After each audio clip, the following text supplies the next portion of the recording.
Bonjour à tous et bienvenue dans ce nouveau numéro du 15-30. Aujourd'hui, j'ai le plaisir de recevoir Sébastien Grosjean, ambassadeur de l'Open d'Orléans et ancien numéro 4 mondial. Bonjour Sébastien. Bonjour Vanessa. Alors, cette année, c'est la 10e année que vous êtes ambassadeur, 10, un chiffre rond. Ouais, ça passe vite, hein. Ouais. Ça fait déjà 10 ans. Je suis ravi d'être encore une fois ici. Qu'aimez-vous dans ce rôle ? Beaucoup de choses. Déjà d'être au contact toujours des joueurs, du plateau qui est très relevé année après année ici à Orléans. L'équipe d'organisation aussi qui est dirigée par Didier Gérard. Et puis tous les partenaires, d'être au contact et de voir un petit peu toute la grosse machine d'un événement pour que le grand public apprécie aussi le tournoi. Alors Sébastien, cette année, il y a un an, pardon, vous avez été désigné capitaine de la Coupe Davis. Comment assurez-vous ce rôle tout au long de l'année ? En fait, j'ai été nommé il y a un peu moins d'un an. C'était en moins d'un an, décembre oui. l'année dernière. Amélie a choisi de partir en privé avec Lucas Pouille. Et donc voilà, la fédération m'a contacté. C'est une nouvelle formule pour cette édition 2019 sur un événement d'une semaine avec un nouveau format, seulement 3 rencontres au lieu de 5, avec 2 simples et un double. Donc voilà, donc c'est une année un peu différente. Il n'y a pas de rencontres, 3 ou 4 rencontres par année. Il n'y a pas ces épisodes où on est proche des joueurs. Donc il a fallu que je me déplace un peu sur quelques tournois, Oui. que je garde aussi le contact avec tous les joueurs, parce que la sélection, elle est toujours pas faite, parce que je dois la donner fin octobre. Et puis voir à peu près le niveau de jeu, les résultats, en sachant que tous les joueurs seront présents s'ils sont sélectionnés. Alors que pensez-vous justement de la réforme de la Coupe Davis ? Alors les 2 pieds dans le... Non, j'avais un buzzer, non, j'aurais dû le sortir. Ouais. En fait, Mais est-ce que, il fallait en tout cas, pour répondre à la question, réformer la Coupe Davis.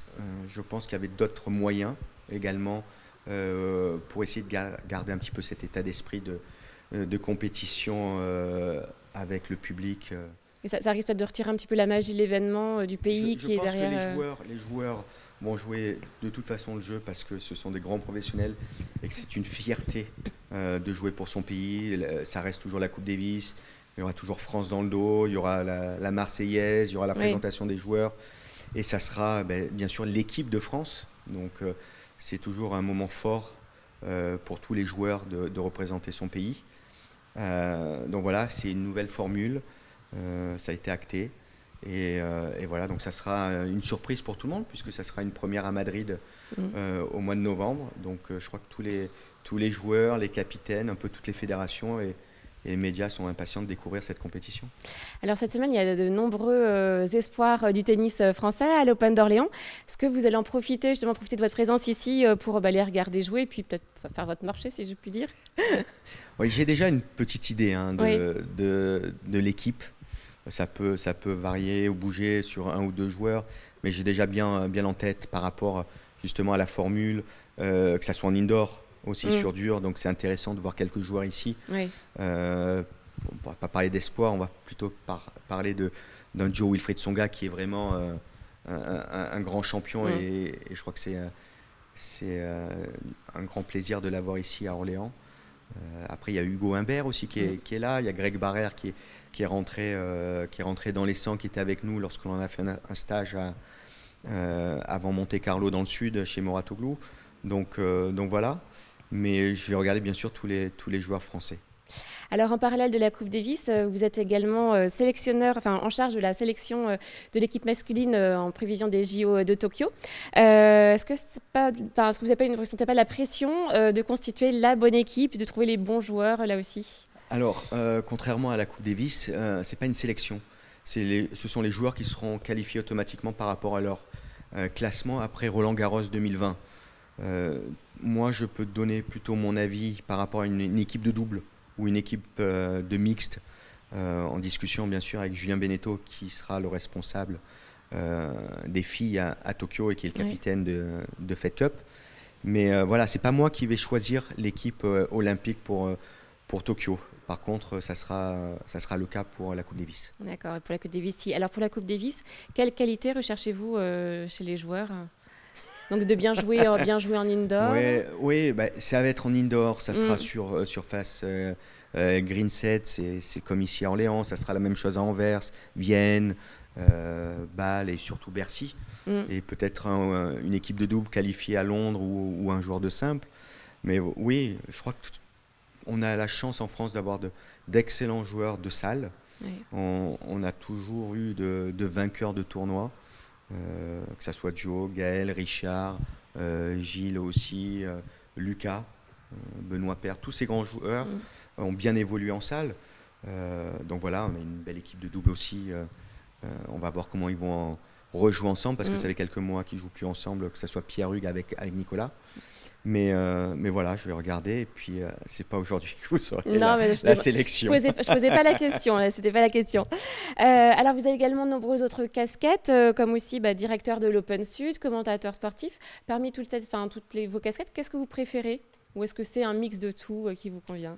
C'est difficile de dire s'il y a une activité que je préfère, mais je les aime bien toutes. Oui. Parce qu'elles sont toujours au contact du tennis, que ça soit sur le terrain ou que ça soit derrière la télé pour commenter ou même dans l'organisation d'un événement.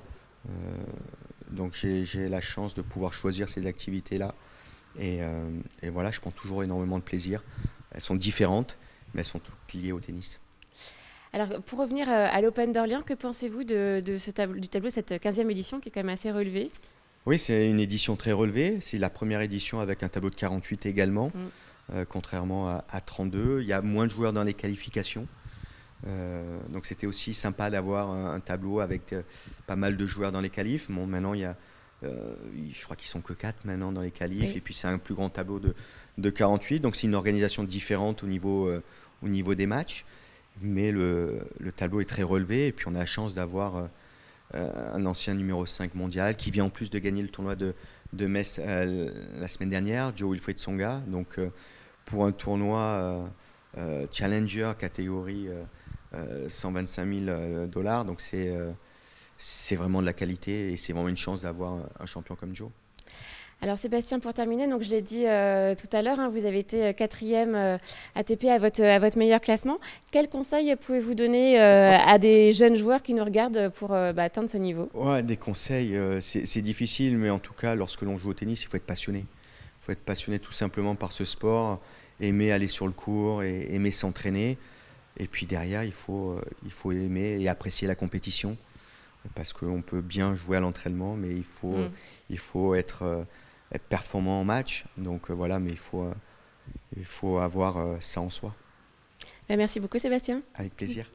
Et quant à nous, nous nous retrouverons demain pour un nouveau numéro du 15-30.